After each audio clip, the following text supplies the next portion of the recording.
Hello and welcome to Partially Redacted, a podcast where we discuss privacy and security engineering and related topics. I'm your host, Sean Faulkner, and today I'm joined by Devansh, AI solutions lead at SVAM, and we'll be talking about prompt injection attacks with LLMs.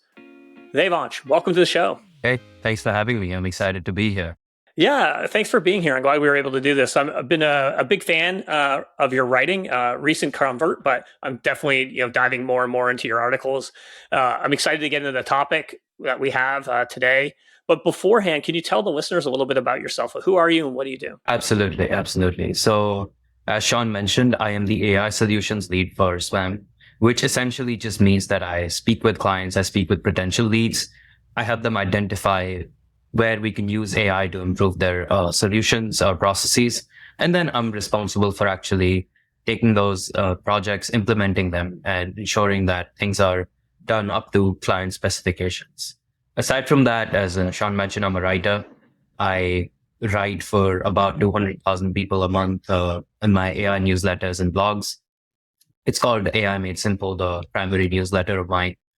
I like to cover various interesting topics related to AI, whether it's market dynamics. I might sometimes cover things like social issues, such as with child labor usage or labor exploitation. Or I might, what I built my audience of was technical analysis. So I'll read a research paper or I'll read a bunch of research paper to answer questions related like, okay, what's important here? What's not important here? In a way that's jargon free, but I try to still keep it as technically deep as possible for my audience. Yeah, and that's one of the things that's really appealed to me is I really like the you dive into the actual like research and read those papers, the academic papers, and then you're able to distill that in a way that anybody that's maybe a technical practitioner can read it and consume it and kind of understand what's going on without necessarily being someone who like has deep expertise in neural networks and advanced mathematics and so forth. You don't need a PhD to necessarily like digest what you're putting out there, which is great. I think, especially given how much has changed in the last year since the ChatGPT and everybody kind of trying to like ramp up and understand what's going on in the space. And it's hard to find like credible sources sometimes because there's so much noise. And I would definitely encourage any listeners out there to check out Devansh's writing. Very, very kind. I think a lot of my motivation for writing and my style was because I'm completely self-taught. And when I tried to teach myself AI, I saw very quickly that there are these beginner tutorials on Medium or towards data science, which is like, how do you implement a neural network? And then there are papers, but there is no in between. There isn't anything that can like help you understand all of these very important cutting edge ideas without you having to read through the research papers and go through the jargon itself. And that's where I thought I might be useful, is where I started breaking it down in a way that's like my articles are not for a beginner. They'll still use the terms, they'll still go through the research, but they're done in a way that anybody can, if you have the basic knowledge, if you have the underlying fundamentals, then anybody can interact with them and take something away from them. And that's where I think I've seen a lot of growth recently has been from people who have the expertise to read research papers, but they just don't have the time or the wherewithal to do so.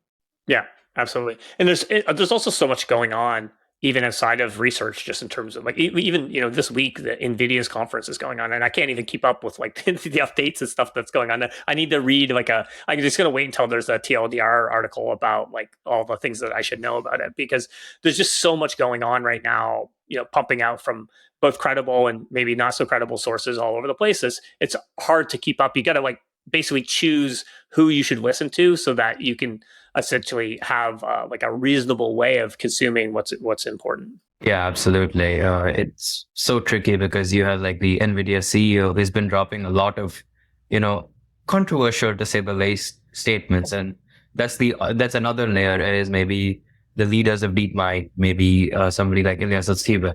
These guys might have been credible sources at one point, but now then you start getting all these commercial interests at play. You start getting other interests at play, and that also becomes a factor where they might, like so many of these AGI people that claim AGI, that so many of these AI safety people have commercial interests, and making AI seem like this next apocalypse. So it's all balancing all of that is definitely a challenge for sure. Yeah, absolutely.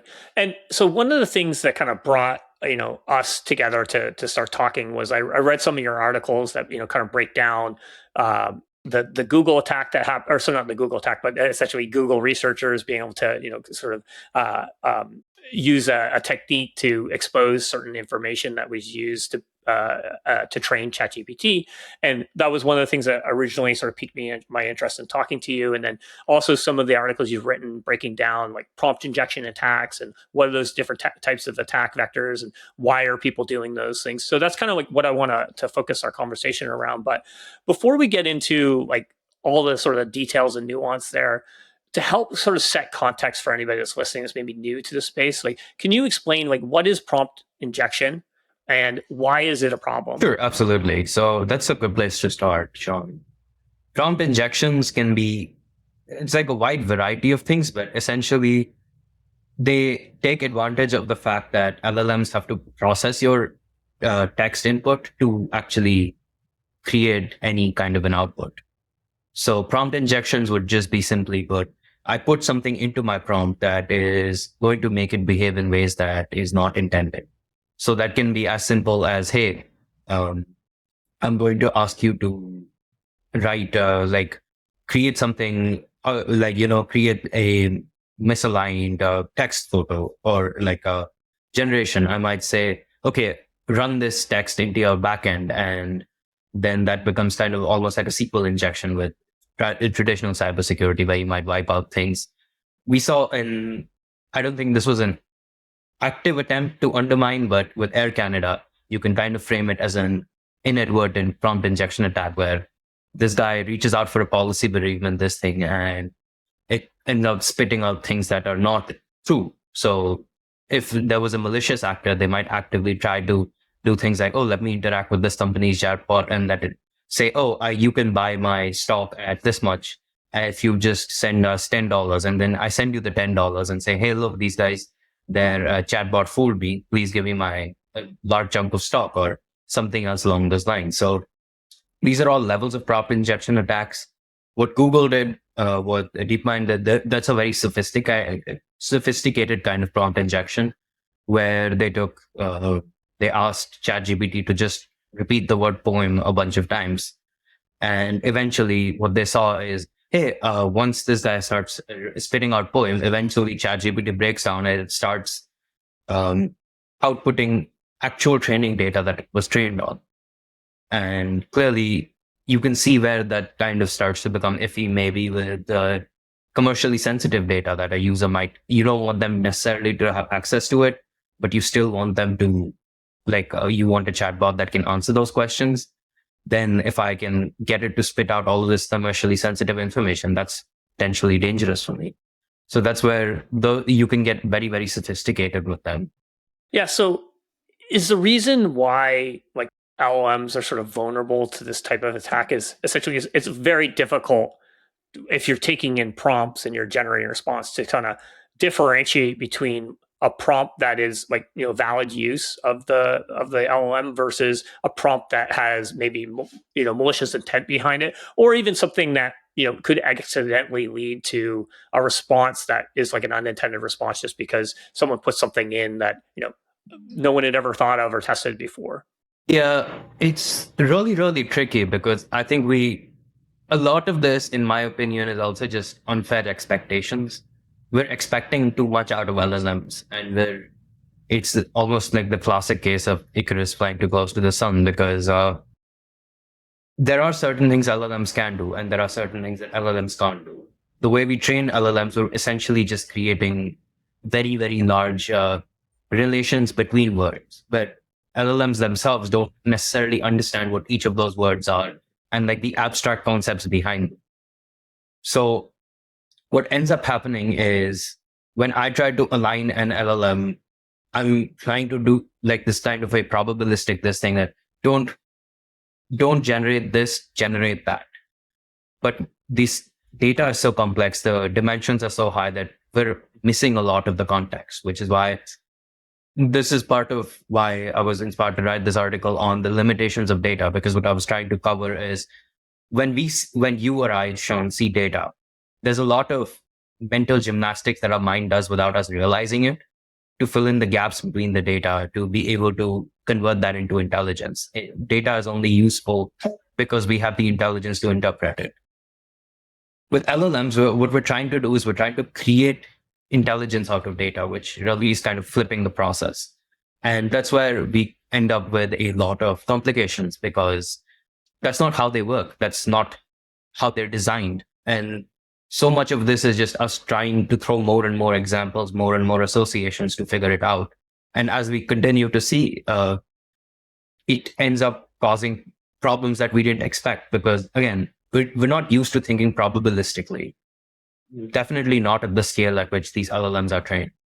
So when we are training them probabilistically in such a large space, there's always going to be things that pop up that we weren't expecting. There's always going to be little things that show up that, oh, these are correlations that we would have filtered out immediately because you and I are humans. We have context and intelligence to be able to filter these things out. But LLMs that don't have this will not be able to do so.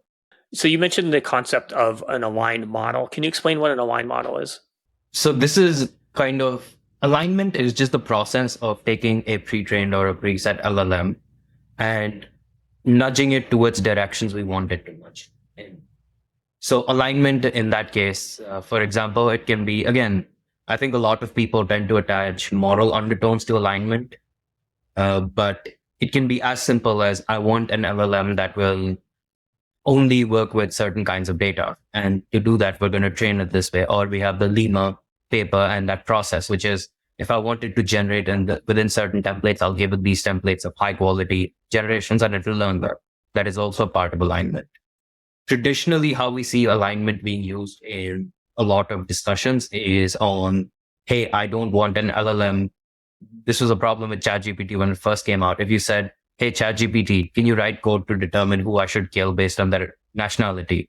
It would spit out Iraqis, like if the person's nationality is Iraqi, they don't deserve to live because of all of the data that has. So that's where a lot of people tend to see alignment as, hey, let's not have things with racial biases, or let's not have an AI that can spit things out that are with other kinds of biases. Gemini kind of swung towards the other extreme where, there's all of this news about how they don't generate white people and how if you, Gemini would rather nuke the world than misgender somebody and all of these. Ultimately, I think it's very interesting to watch those discussions because they can get so deranged.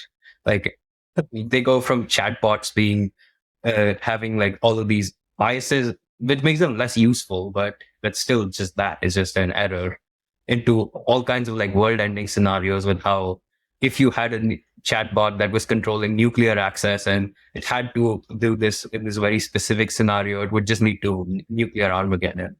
So it's kind of a very loaded term with alignment, but really it just refers to having the LLM behave in ways you want it to behave. Is when someone does something like like the example you gave, like write some code to determine like which culture should we kill or something like that, and it spits out something that's like offensive. Is that considered a prompt injection attack, or is that essentially a problem with sort of the ethics and biases controls around the LLM? That's a really good question, actually. I've never thought about that, but in a way, I guess it depends. So if you take something like Gemini, and with this, there's been extensive alignment tuning to make sure it doesn't spit out anything in this case.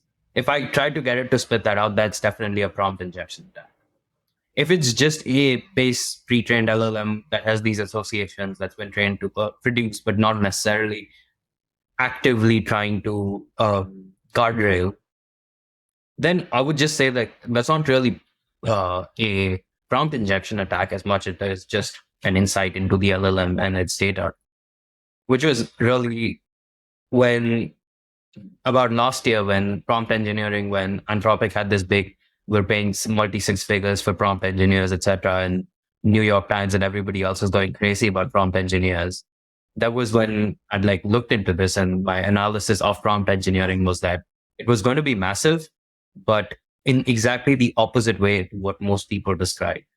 Like they were talking about one prompt engineer that's going to create $1 billion company by himself because they'll do everything.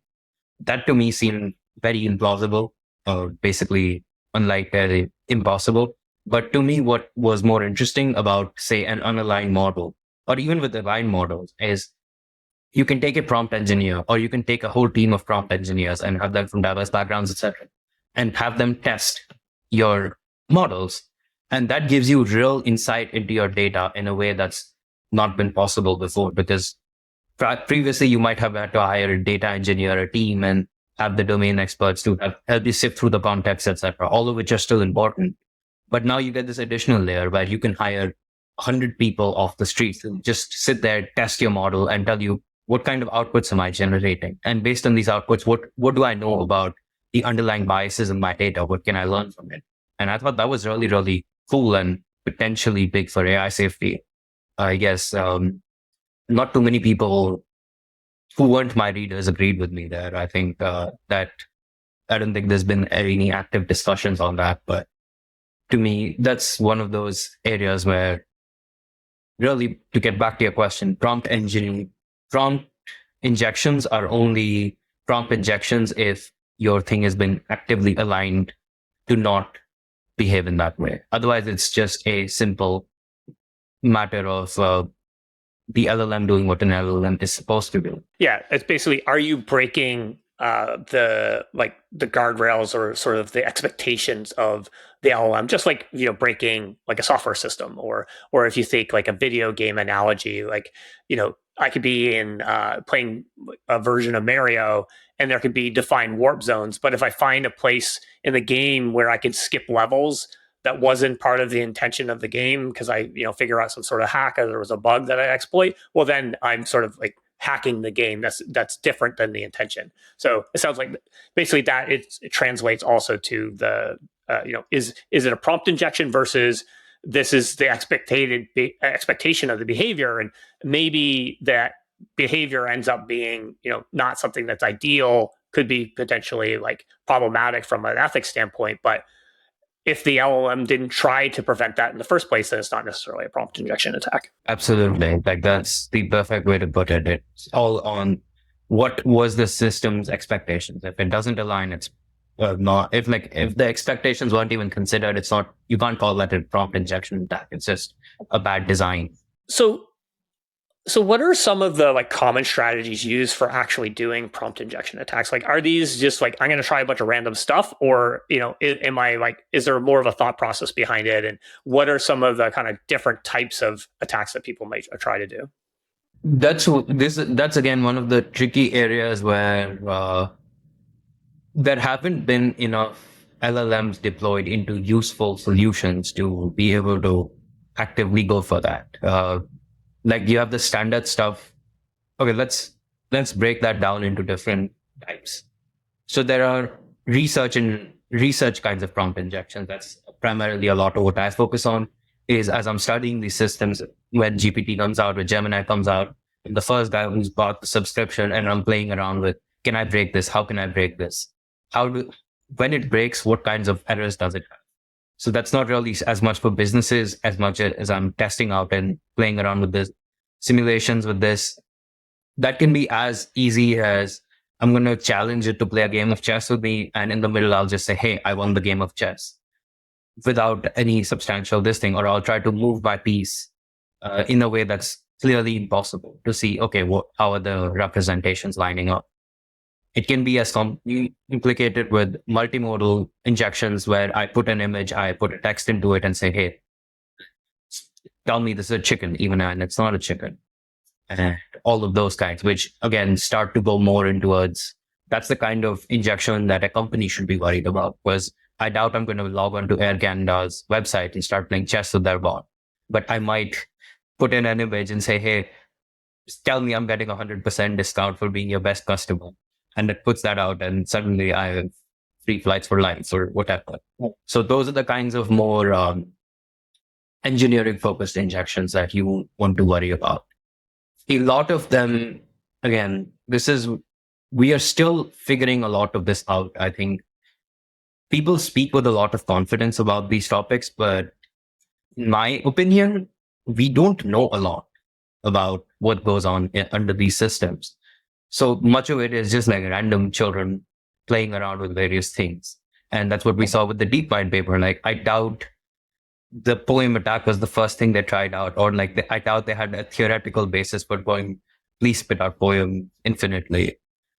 What I'm guessing happened is they just had a bunch of different people all playing around, and one guy just put this in, and that's it.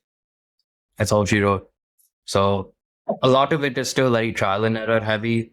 Some of the other things I might do to test underlying comprehension of data is trying to give it things like, again, hey, simulate conversation between these two different characters, and trying to see how well is it able to match the tonality of those characters, and how well is it able to understand them. And this might give me underlying these things about where the data is pointing.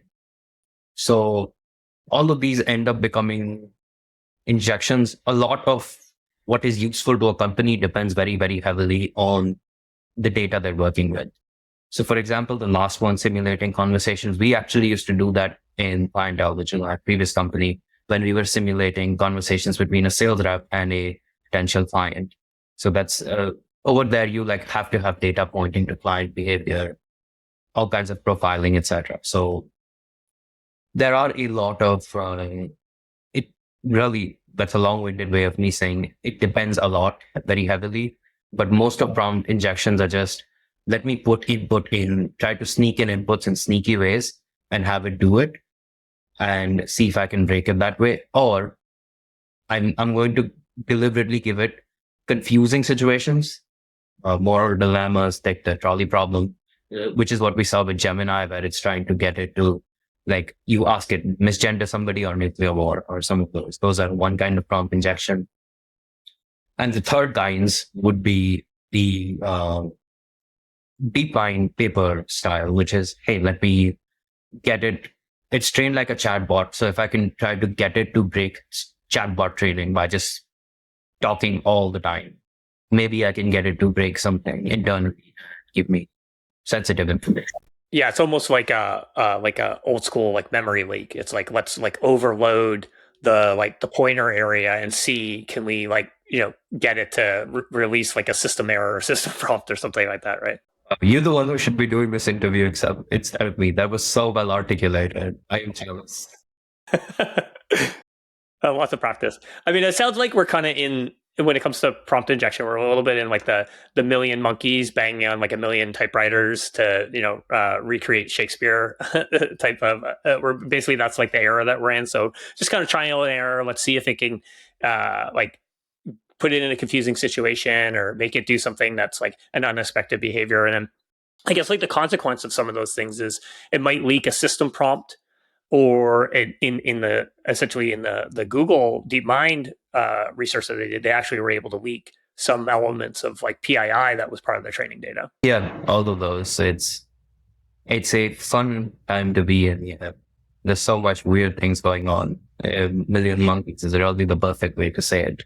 And then the poem attack, I read in your article that you talked about how that only worked for ChatGPT versus some of the other models. Like, why is that specifically worked for ChatGPT and maybe not other models? I wish I could tell you. If I could tell you that, I would probably be a billionaire, because I would have some insight into LLMs that the rest of the world does not. Really, the long and short of it is, none of us know how any of these things. Okay, we know how they work. I can tell you how an LLM works. I can't tell you why it does the things it does. We don't, like, Right. That's just all very, very random. So all we know is that for some reason, going poem infinitely it doesn't align very, very well with GPT's training. And that was the point of my article. Is there is a lot of false confidence when you get to alignment of, you can do this or you can do that. None of us really know what's going on, because this poem attack doesn't even work on the unaligned pre-trained, like baseline model of GPT. It only works on ChatGPT, which means that there is something that happens in the RLHF process that gets it fragile to this kind of an attack. Now we can guess that maybe it's trained as a chatbot. So when you're spitting out a lot, as you said, memory leak, probably some kind of a break, and it breaks its alignment and starts throwing things out. That's reasonable. But then why with poem specifically and not with other words? Like why doesn't this happen with Gemini? Why doesn't this happen with Cloud? There are more questions than you have answers in that case. So we really don't understand a lot about why things work. And this was true even before LLMs. I think we've kind of, a lot of what I've seen with LLMs is that we've assumed they work because they work empirically. And we just kind of ran with, okay, with deep learning, this, we'll do that, without really a theoretical basis to why. It was more on the, okay, this seems to work, so let's make this best practice. And we see this work in a whole bunch of different areas. And really, that's where I think we are a lot with LLMs as well. So that I wish I could tell you. If I knew, I think I would at least be AI famous, because I would have had this genius level of insight that nobody did. But really, we're all clueless about it. Well, I think that's just the reality right now, and I think it's the honest answer, right? This stuff's complicated. No one really knows exactly why an answer is produced. Like there's still a ton to figure out, which makes it, I guess, like an exciting area to, of course, to like learn about, because there's so many unknown unknowns. We don't even know if we know what we understand is fully correct. We're just going with it for a large bit because it seems to work. But you never know when you would get hit with a black swan and it completely changes your perception of what was going on. Can you discuss what memorization means for LLMs, and why do we measure it, and how it's different than like a regular LLM response? Sure. So memorization is just as it sounds like. It would be when an LLM memorizes its training data to a T. And sometimes it's a good thing, sometimes it's a not good thing. It really, again, so much of when we talk about LLMs depends entirely on their use case. If I have something like ChatGPT, if I wanted to help me write my articles, maybe memorization isn't the best thing for me. If I'm trying to, if I'm building LLMs that can interface with multiple kinds of internal company data and spit them out or give me aggregated results on them, then memorization becomes a dual-edged sword, because we have both the fact that it's going to be more accurate, but it's going to be but at the same time, it might generate answers that are not true, because it's supposed to aggregate, not just give me numbers as is. But really, memorization is going to be when an LLM overfits to your training data and it starts to spit those out exactly. So if I put in a sentence, it's going to spit out that sentence. And now we're starting to see some lawsuits. The New York Times lawsuit is really hinging on this fact that ChatGPT might have memorized its paywall articles, and as such is creating the ability to bypass those paywalls entirely. Yeah, you start to get into like the fair use of copyright and the legalities around that. Like Google Books went through that process, like whatever it was, like 15 years ago. Of course, it was a lot. They had probably a much better understanding of how they were actually using the data from a fair use perspective than probably someone who's running an LLM, because again, it goes back to like we don't know exactly what's actually happening and like why that information is going out. In terms of like memorization and overfitting and people potentially exploiting it beyond just something like a copyright infringement, is part of the danger there if I overfit the model and I memorize something about the training data, and maybe that memorization contains, like, let's say, personally identifiable information about like a customer or something like that, then there's a risk of essentially someone being able to put a prompt in that exposes that data. Yeah, absolutely. That's there. It could be, I don't quote me on this, but one thing that I see potentially being problematic later down the line is if your LLM is memorizing too closely to the data sets, then it might just have stale data, because you can't really tell it, hey, forget the old data, add the new data, especially if the data and LLM are tightly coupled. So that part is very clear. Like if it has stale data, it might conflict and have problems there. But the part that I don't want you to conflict, this is just my speculations. If you're memorizing too closely, then there are likely to be chances that when I memorize a data set, it's going to conflict with other valid data sets that I have for other tasks, and LLMs are going to start getting confused and generating things that are neither here nor there, which really hurts you when you're trying to figure out. Um, you can build things like, okay, tell me what source you're picking out, tell me what things you're picking out to get insight into what the LLM is choosing. But when you start to get conflicts between multiple possible like edge points on the edge of the multiple decision boundaries, that's where I think memorization can become particularly a problem, because it's going to look like a valid output, but it's going to be very hard for you to verify whether it should be in that case. Because we'll just look at it and then we might glaze over it, etc. That's just a personal speculation of mine based on what I've seen so far. So take that with a pinch of salt, but that seems to be a problem that some clients have expressed to me. Again, anything I say here specifically with LLMs, keep in mind that we don't know enough about all of the challenges. At least I don't know enough about all of the little challenges and intricacies, because that gets built up over years of trial and error experience and people talking about it. Right now, all the people have been doing mostly the same things in mostly the same ways, because that's how the stock market has reacted to LLMs, is chatbots, RAG, whatever. So it ends up being that we haven't had as much of an exploration into the deep nuances of these topics. So that's something like I always try to push very, very strongly when I write about LLMs, and especially on the security and the safety side is, look, I don't really, like, I know probably slightly more than the average person, or slightly more than the average deep learning practitioner, because I've read probably more research papers than them. But we're still really grasping at straws and figuring things out. So like that's a big caveat that I'd always try to put. If you're trying to ask me about like, well, so like what's more efficient, how does the math work, etc., I'm broader. I can give you that and my answers are going to be correct and I'm willing to die on those things. These more fuzzy sides of LLMs, yeah, there's a lot of false confidence that people talk about. None of us really have answers. Well, there's so much like nuance involved. Like even talking about the memorization situation. Like I might want to, if I want to ask an LLM to tell me like what is the quote, a famous quote by Mark Twain or something like that, then I want it to be able to have that memorized and give me the exact quote.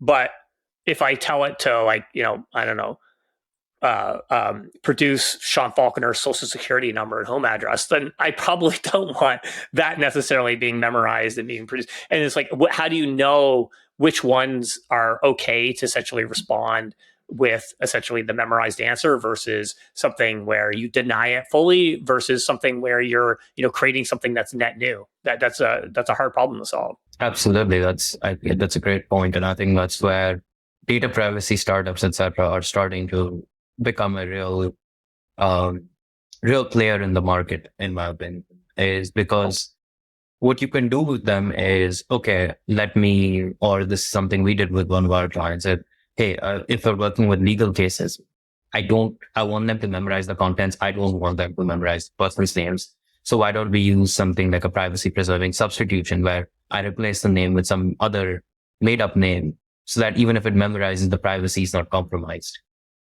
That's where I think the big value adds are, instead of trying to get the LLM very specifically to, I think a lot of the current way we try to align them is say, this is good, this is bad, this is good, this is bad. And we hope that a human would understand this intuitively. LLMs would too.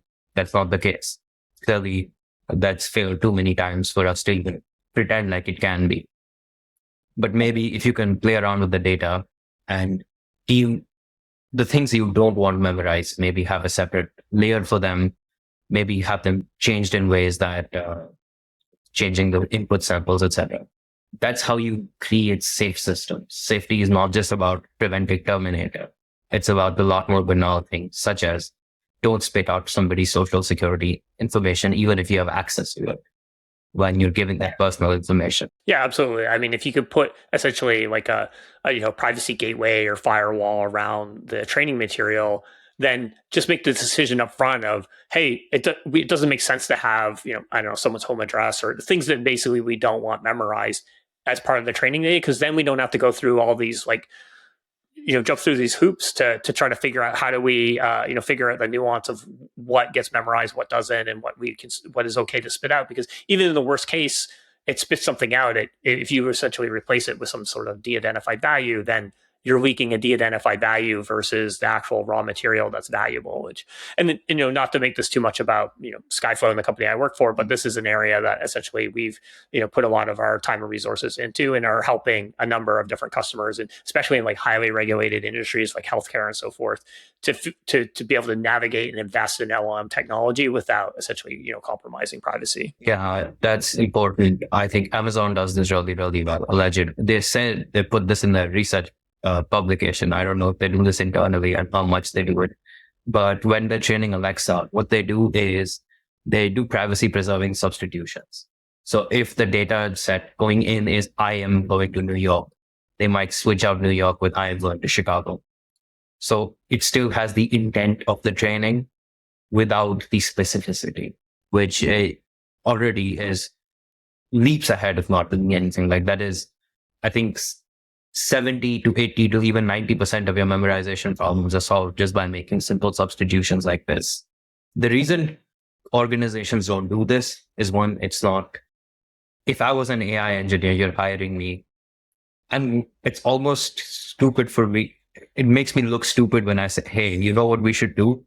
We should sit down and really think about what data should go in and what data should go out, and then carefully demarket everything so that things work. What I want to say is, hey, I'm going to build this really cool AI that looks fancy and does all of this. But the value adds are in sitting down, understanding the context, the domain, and working step by step. You can't try to automate this process fully because there is so much nuance to every single privacy substitution or deciding what to memorize, what not to memorize in any given case.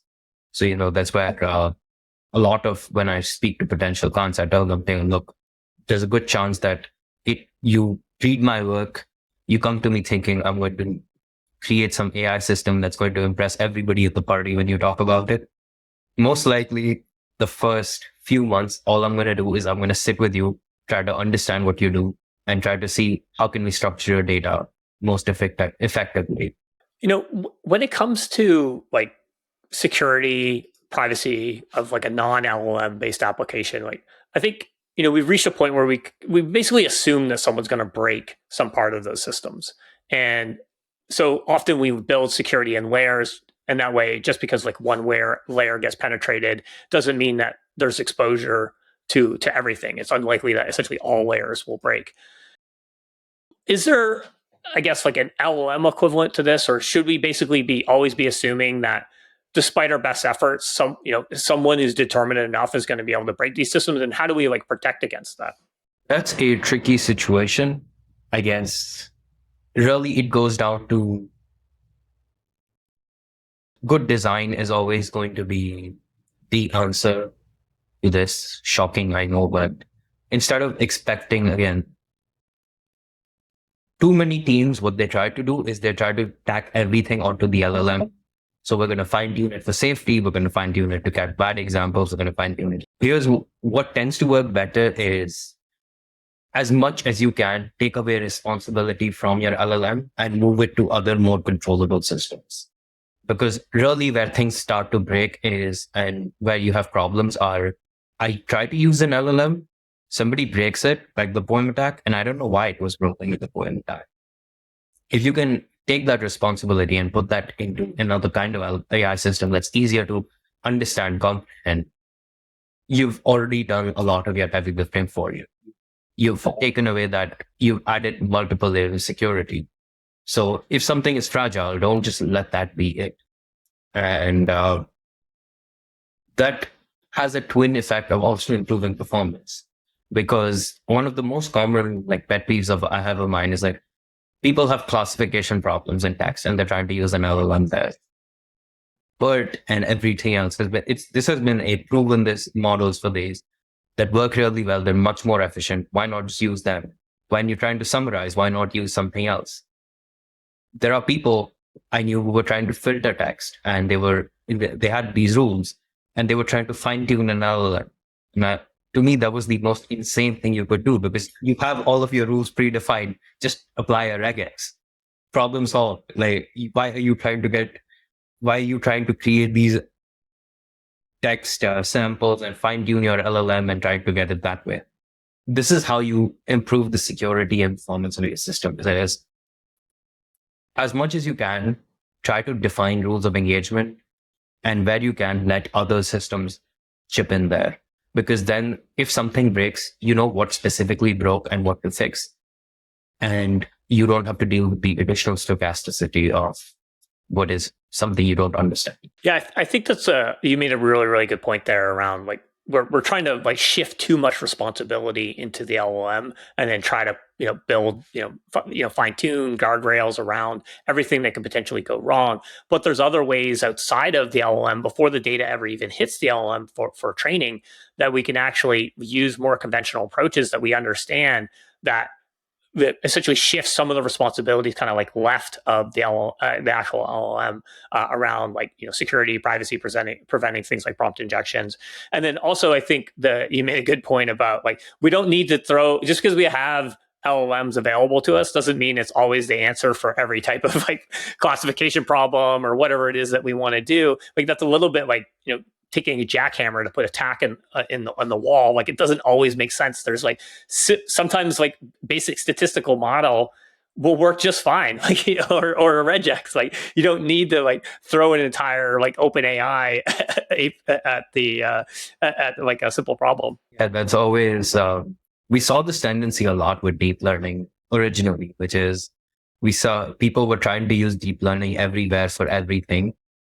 And now that they kind of shifted that over to LLMs. So it's just, it's always been very confusing to me, because like, sometimes I'll see people and they're like, we're doing it this way. And I'll be very proud that they're able to use LLMs and fine tune and quantization. I'm like, why are you even doing this? There is something so much easier. I guess it's one of those things where LLMs have become this hammer that everybody now has. So now we're all going looking for nails. Absolutely. So as we start to wrap up, like what advice do you have for people who, either developers or, companies that are looking to build LLM based applications? That's a good question. The biggest advice I can give you, one that I hope that I can make adequately through my writing, etc., is that there are no LLM experts. So really question everything. Everything I said here could probably be by 10 years down the line, you find out a lot of what I was saying was complete nonsense and was wrong. So apply your own judgment when processing information. There's a lot of, there is a lot commercial interest these days in like selling generative AI startup get backs. Like somebody reached out to me, hey, would you like to do a $10,000 training session for a company for 5 days where you just teach them about generative AI, using it effectively for executives? And that to me was like, that was shocking. Like, and that really goes down to because there's a lot of trust that's being thrown around that should not be. So advice number one would absolutely be a lot more skeptical online, especially when people start to talk about transformational technologies, because a lot of this is grasping at straws. Number two would just be, again, LLMs aren't as magic as people think they are. So in many ways, I mean, in almost every way, the same fundamentals that apply to traditional machine learning and AI situations do apply here. Namely, domain knowledge is always going to be the number one most important thing, because if you don't have that understanding of your domain, you can build the best technical product and it's going to be useless to your user because you haven't understood how they use it. So your user is probably more important than an AI expert in telling you what to build. Focus on your data very extensively. Talk about if you're concerned about privacy, then make sure you're using the right kind of situations. think about, okay, if I have something where I just need to spit out chunks of my text from memory, a lot of our RAG problems can probably be restated as just give the user samples of like what they're looking for and let them make the decision on what they want to look into further. So there you almost think you've cut down your cost 90% just by reframing the problem and asking the user to do a little bit more work, which most people would have to do anyway because they want to verify uh, the hallucinations, etc. So good design, good structure, thinking about what the value adds are and what just the nice to haves are always supposed to be number one when you build your systems around these. Awesome. Well, Devansh, thank you so much for being here. Last thing, how should people get in touch with you or explore your writing? So LinkedIn would be uh, just my name twice, Devansh twice, Devansh. My writing, my primary newsletter is AI Made Simple. If you come on there, you'll find all of my other work as well. So that's a good place to start. Oh yeah, those two platforms are good. I try to share as much as I can on different social medias, but my writing is definitely what I am best at. You might have figured it out from this podcast, but there's a reason I don't make videos or host a podcast on my own. Writing is definitely my long form writing is definitely what I'm best at doing. So this would be the best place to find me. Well, fantastic. Yes. And we'll include those links in the show notes. But thank you so much for being here. I really enjoyed this. And I think this is a fascinating topic. There's so like you've explained, like there's so much unknown in the space and a lot to figure out. And really no one's an expert. And one last final point. Don't listen to the Terminator people. The only people I think that are worse than the AI is going to change everything is the people who are convinced that AI is going to destroy everything, because they even get in the way of innovation and distract us from what the real problems that we have to deal with. Yeah, absolutely. I mean, it's very rare, I think, that things lie on either side of the extremes. There's usually somewhere in the gray zone is the reality. Well, thank you so much and cheers. Good one, Sean. Bye.